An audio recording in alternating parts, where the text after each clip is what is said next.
Cuentan nuestros ancianos que en los principios del tiempo y de la vida, Mareigua moldeó con arcilla a una mujer llamada Worunca, una joven hermosa que tenía dientes en la vagina.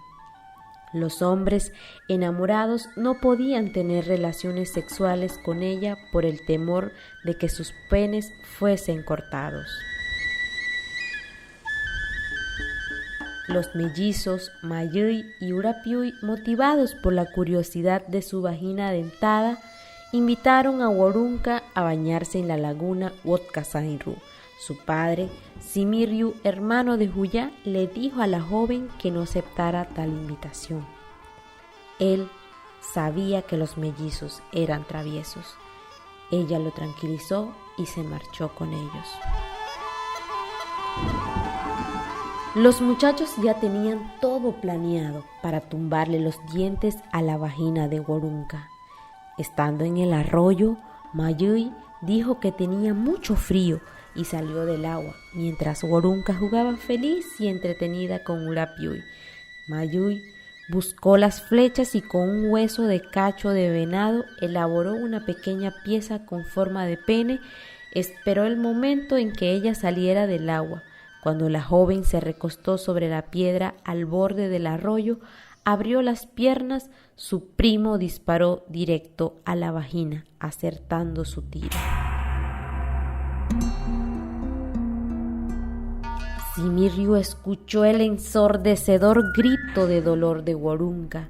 Los dientes cayeron y uno a uno se convirtieron en rocas. Wotkasainru se tiñó de rojo y las aves empezaron a llegar y zambullirse en el agua, siendo los primeros el cardenal y Sangre Toro. Llegaron todas las aves de la Guajira, el último fue el colibrí, por ello su plumaje es tornasol, un resultado de la mezcla de colores.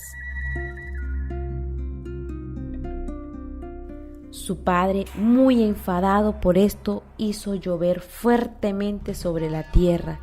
Los mellizos tuvieron que huir y esconderse en una cueva. Pasados los días y desesperados por el encierro y la incertidumbre, los jóvenes pidieron ayuda a las aves. Muchos intentaron abrir las piedras, pero no podían, hasta que el pájaro carpintero logró hacer un orificio por donde salió Urapiuy.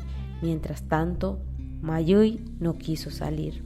Estaba poseído por un espíritu maligno que le carcomía la piel. Su sangre se fue convirtiendo en cornalinas mientras caían al suelo gota a gota.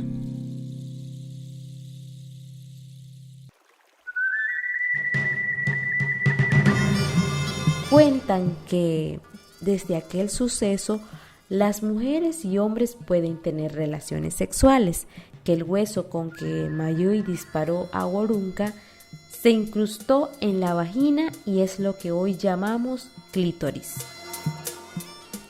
En nuestros días pueden verse las manchas de sangre de Worunca en Wotkasainru, Alta Guajira. En espacios de formación de la Fuerza de Mujeres Wayuu, se realizó el análisis de que podría considerarse este hecho el primer caso de violencia basada en género que sufrió la mujer según la cosmovisión del pueblo Wayuu, una falta grave por la cual los malvados Mayuy y Urapiuy fueron castigados por el padre de Simiryu.